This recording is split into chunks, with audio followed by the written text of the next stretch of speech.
பார்வதி தேவியை மணந்த பின்பு ஒரு நாள் சிவபெருமான் கைலாயத்தில் அமைதியாக தியானத்தில் அமர்ந்திருந்தார்.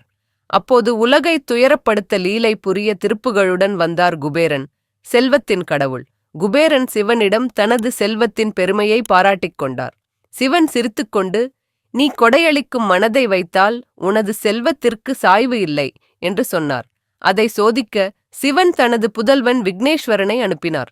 குபேரன் விக்னேஸ்வரனை தனது அரண்மனைக்கு அழைத்து அன்னம் அளிக்க ஆரம்பித்தார்.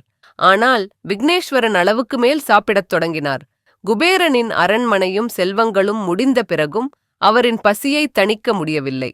இறுதியில் குபேரன் உணர்ந்தார், செல்வம் பெருமை கொள்ளும் பொருட்டு அல்ல, பகிர்ந்து மகிழும் பொருட்டு என்பதை.